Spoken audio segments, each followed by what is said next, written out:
Halo pejuang kampus, kali ini saya akan memberikan informasi mengenai pengisian biodata pendaftaran SBNMPTN di tahun 2022 ini. Pada umumnya pendaftaran ini tetap sama di tahun sebelumnya. Saya sudah melihat booklet untuk pendaftaran SBNMPTN dan kemarin saya ikut webinar yang dilaksanakan oleh pihak LTMPT. Itu masih sama untuk pendaftaran, pemilihan prodi dan ujian UTBK itu masih sama. Jadi setelah di tahun 2020 mendaftar memilih program studi dan ujian UTBK, di tahun 2022 ini juga sama halnya seperti di tahun-tahun kemarin. Jadi simak video berikut ini, jangan kemana-mana dan jangan lupa di subscribe dan di share ke teman-teman jika pejuang kampus merasa bahwa video ini bermanfaat.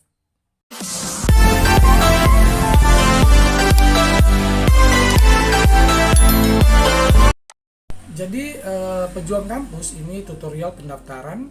Nah, yang saya lansir dari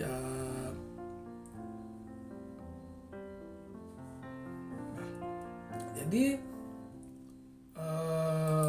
saya kembali ya.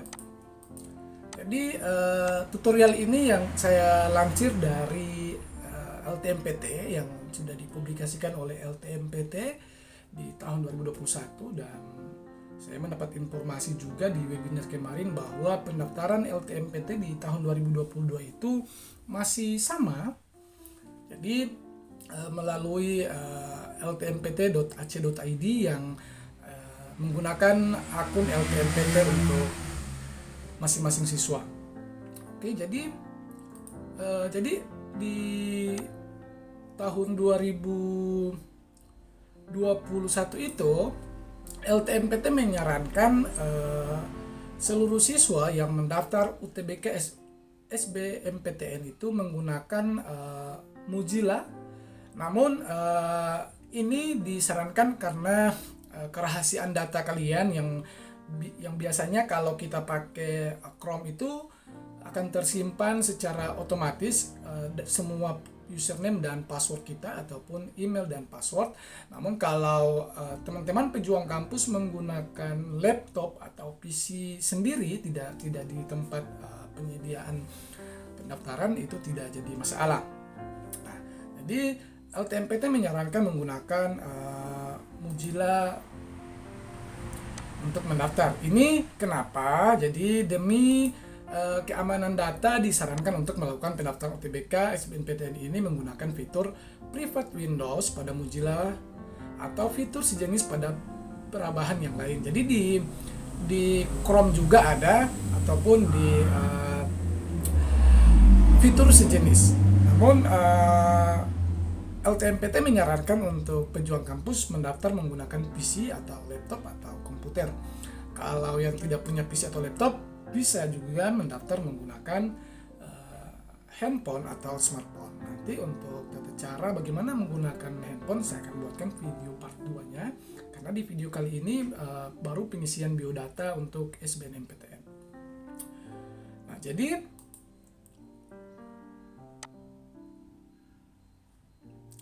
ini yang dinamakan private.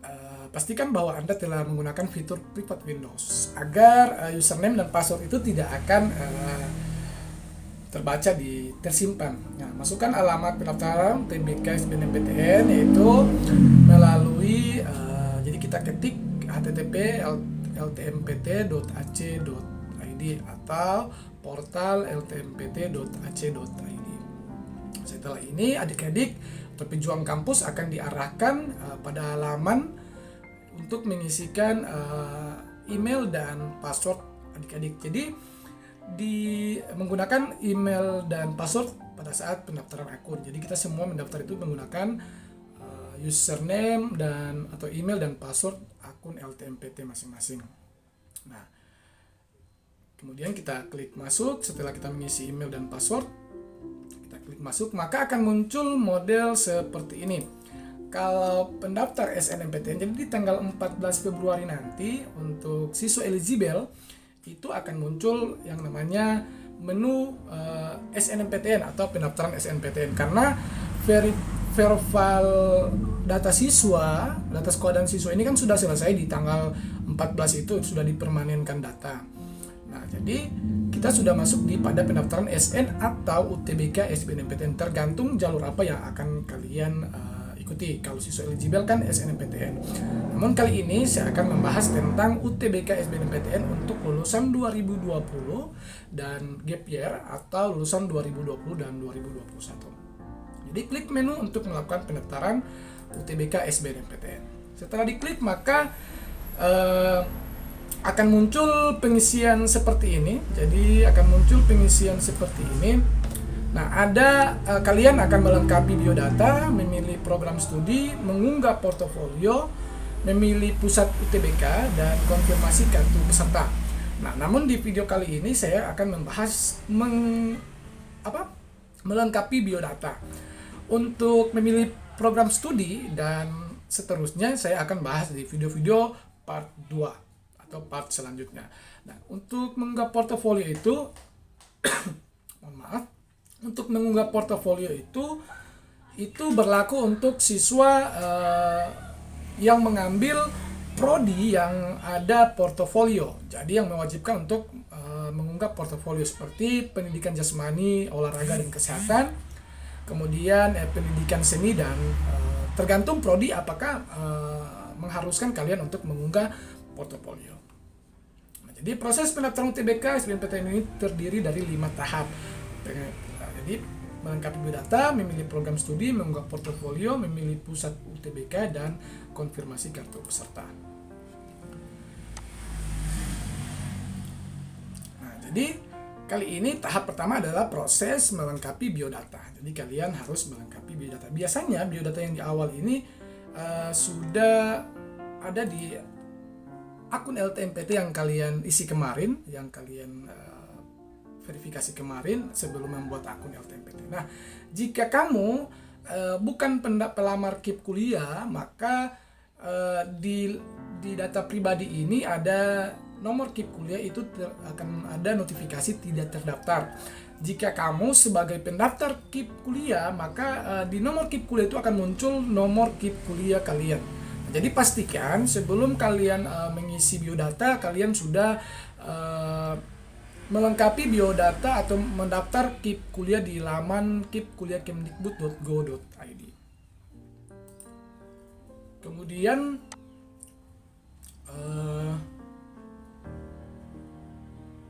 jika Anda adalah peserta KIP kuliah dan nomor pendaftar KIP kuliah Anda belum tercantum di sini, silakan menghubungi pihak KIP kuliah Kemdikbud. Nah, kita akan diarahkan untuk mengisi nama ayah. Jadi nama ayah ini isi sesuai dengan nama yang tercantum di ijazah teman-teman sekalian atau identitas yang valid sesuai dengan nama ayah kalian. Nah, jika ayah sudah meninggal atau wali sudah meninggal, maka diisi tidak punya ayah. Jadi diisi tidak punya ayah. Jangan isi almarhum kemudian nama, tidak. Jadi diisi tidak punya ayah. Begitu juga dengan nama ibu, harus diisi sesuai dengan ibu yang tercantum di ijazah ibu kandung, sesuai dengan yang tercantum dalam akte kelahiran Anda. Nah, jika tidak memiliki ibu atau sudah tidak memiliki ibu, maka sama halnya mencantumkan nama tidak mencantumkan nama ibu, tetapi mencantumkan tidak punya ibu. Oh, mohon maaf, kalau untuk ibu, jadi itu berlaku untuk ayah. Kalau untuk ibu, walaupun sudah meninggal, itu tetap akan mengisi nama ibu. Nah, untuk pendidikan, ketika ibu kalian sudah tidak ada, maka harus mengisi pendidikan terakhir ibu sebelum meninggal. Nah, kemudian kalau ibu masih ada, atau ayah masih ada, maka mengisi sesuai dengan pendidikan terakhir ayah dan ibu kalian. Selanjutnya kita akan masuk pada pekerjaan ayah atau wali. Nah, ini tentunya harus sesuai dengan fakta, diisi dengan pendidikan ayah, pendidikan terakhir. Jika ayah sudah tidak ada, maka diisi dengan pendidikan terakhir ayah sebelum wafat. Begitu juga dengan ibu. Jadi sama. Kemudian di sini juga kalian akan diarahkan bagaimana mengisi penghasilan ayah, kemudian mengisi penghasilan ibu. Nah, jika ayah tidak bekerja, maka kalian harus mengisi 0. Ada pilihan 0. Jadi kita akan lihat, coba perhatikan di video ini. Nah, penghasilan ini jika penghasilan terakhir ayah atau wali Anda, jika ayah atau wali Anda sudah wafat, maka diisi tidak bekerja, kemudian penghasilan diisi 0. Jadi seperti itu. Sama halnya dengan ibu. Namun di nama ibu tadi saya ralat itu tetap harus diisi nama ibu kandung sesuai dengan akte kelahiran. Nah, kemudian jumlah saudara, ada jumlah kakak dan jumlah adik.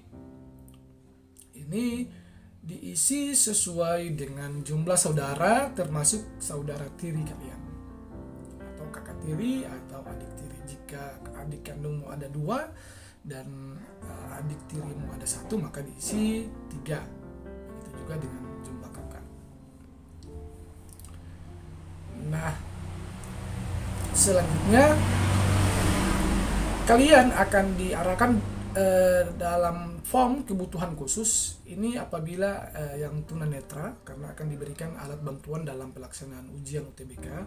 Namun jika keduanya, kebutuhan khusus ini tunanetra dan atau buta atau tunadaksa, keduanya tidak ada, maka jangan dicentang. Jadi langsung disimpan dan lanjutkan. Jadi kita simpan dan lanjutkan. Oke, semoga pejuang kampus paham dan apa yang saya jelaskan. Nah, kita klik simpan dan lanjutkan. Maka setelah kita klik simpan dan lanjutkan, akan muncul biodata Anda berhasil disimpan.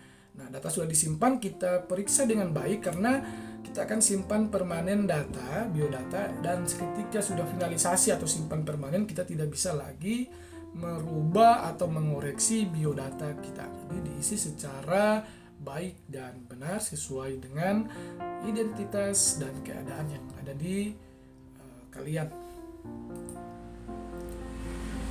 Data sudah berhasil disimpan, kita periksa lagi tidak salah, pendidikan ayah, pekerjaan, kemudian pendidikan terakhir, kemudian konfirmasi dan simpan permanen. Jadi pengisian biodata hanya sampai di situ, kita konfirmasi, kita centang itu, ada kolom itu kita centang. Setelah kita centang, maka akan muncul simpan permanen biodata saya. Nah, klik di situ, kemudian menyimpan data secara permanen dalam proses pendaftaran. Setelah kita simpan, maka klik di sini untuk menyimpan dan secara permanen. Kalau sudah permanen, sudah tidak bisa lagi dirubah atau di apa-apain. Jadi sudah fix. Kita akan melanjut pada pengisian atau pemilihan program studi.